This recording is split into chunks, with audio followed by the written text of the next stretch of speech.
welcome back to another collab video. And as you can see, I have the collab project on the loom and it is currently being woven. Yay! The first project is around halfway done or 3/4 of the way done, but I ran into some trouble.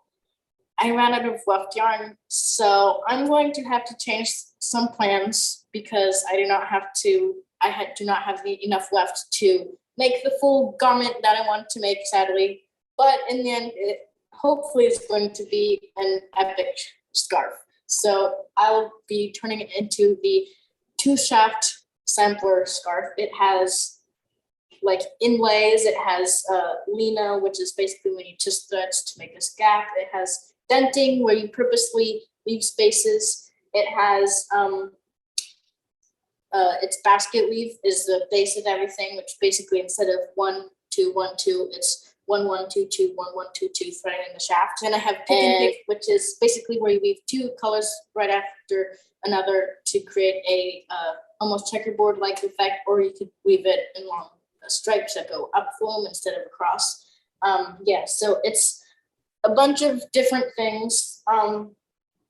Thankfully though, to save this project, I went digging in my stash and apparently I did spin up 2 ounces of the fibers. So that is a great relief. So I can spin that up, dye it, and process it to then weave. And then we can move on to Astrid's project, which is going to be a shawl. So in the end, they're both going to be something you wear around yourself, because sadly I ran out of yarn to use as weft. And this is the first time that it's happened, and I had to compromise very quickly because this is a very urgent project that needs to be finished. But at least it's almost there, and you at least got to explore so many possibilities on two shafts.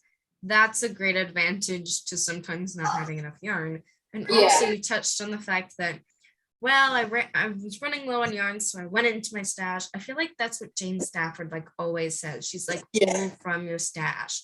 Don't just use the kits that we give you. In this case, it's not a kit, but that's what she usually says. And by the way, for those of you who don't know who Jane Stafford is, she is an amazing weaving teacher. We both took her online weaving school. We will link to her website in the description so that you can check her out. She's amazing, and she is a great weaving teacher. So that is what she's referring to.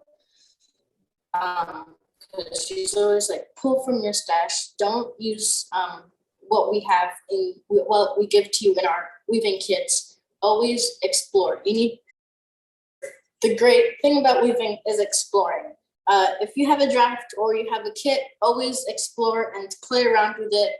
And sometimes you'll get designs that look absolutely hideous, and sometimes you'll get patterns that you're like, ooh, I should try that next time. How can I make this better? And you can improve on things, make things your own. Unless you really want to be perfectionist, then you can follow what the instructions tell you to do, but it's always fun to play around on the loom and see what you have in your stash and play around with. So that is a great way to fix projects that if you ran out of yarn and you don't want to spend money to buy more, especially if it's hand spun, because you can't really recreate every hand spun that you have, especially because maybe you don't have that fiber anymore, you can't have that fiber anymore. Or maybe it was one fleece. And that's one fleece from an animal, and that's all they produced in a year, and you have that to work with, and that's all that exists of that fiber, and then that's it. Whatever, if you run out, good luck. So I had to make some changes, but I mean, in the end, I think it's going to turn out great and be an amazing thing.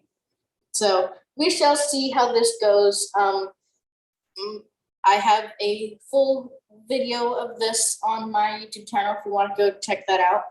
And we will see you next time. Bye.